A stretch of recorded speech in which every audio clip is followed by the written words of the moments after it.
மேல்மருவத்தூர் ஆதிபராசக்தி ஆன்மீக இயக்க துணைத் தலைவர் சக்தி டாக்டர் கோப்பா செந்தில்குமார் அவர்கள் யாகசாலையில் தீபாராதனை செய்கிறார்கள்.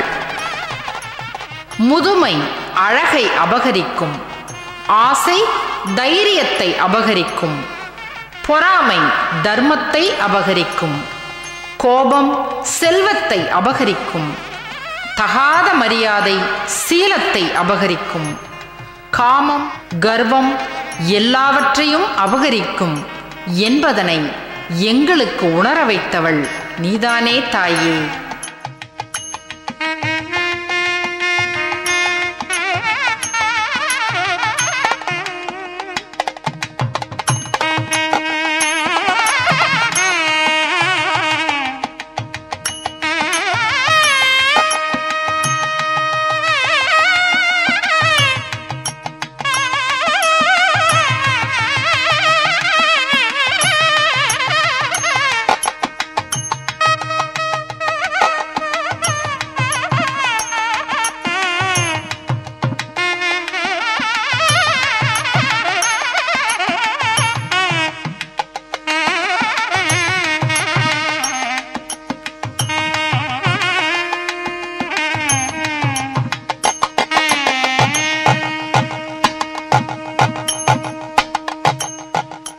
ஆன்மீக ஜோதிகள் ஏற்றப்பட்டன.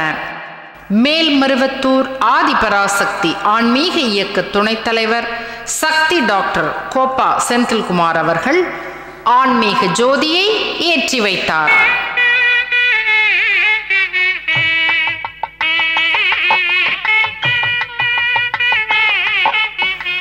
எட்டும் திசையெல்லாம் அறம் செழிக்க வைத்து ஆன்மீக விளைச்சலை பெருக்க வைக்கும் தாயே, கொட்டும் ஒளிச்சுடராய் உன் ஆன்மீக ஜோதி எழுந்தது பார். ஜோதியில் சுடர்முகம் காட்டி சூழும் பகையை பொசுக்குகின்றாய். இடர் எதிர்வரின் அதன் இடுப்பொடித்து சிரிக்கின்றாய். படர் ஒளிபோல் பரவும் உன் ஜோதியின் வெளிச்சத்தில் துயர் இருளெல்லாம் தூர்ந்து போகும் அம்மா. எல்லாம் எல்லோரும் பெறட்டும் தாயே என செவ்வாடைகள் மகிழ மகிழ ஆன்மீக ஜோதிகள் வெளிச்சமிட்டன. சக்தியின் உருவே, எங்கள் சன்மார்க்க குருவே, எத்திக்கும் போற்றும் எளியோரின் தெய்வமே, வித்தன வந்தாய், ஆன்மீக விளைச்சலை தந்தாய், இத்தரை மீது இணையில்லா தெய்வம் நீ தாயே. சமுதாய பணிகள் நடைபெற்றன. தையல் மெஷின்கள் வழங்கப்பட்டன. ஆடைதானம் வழங்கப்பட்டது.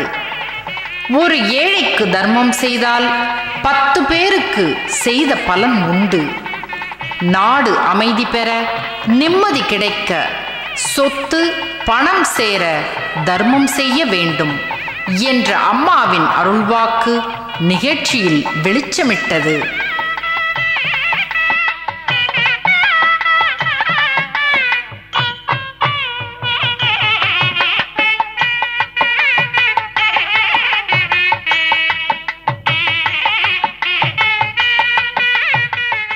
விழா ஏற்பாட்டினை தென் சென்னை மாவட்டம் மேல்மருவத்தூர் ஆதிபராசக்தி ஆன்மீக இயக்கம் செய்திருந்தது. என்ன தவம் யான் செய்தேன் என் தாயே, நீ அவதரித்த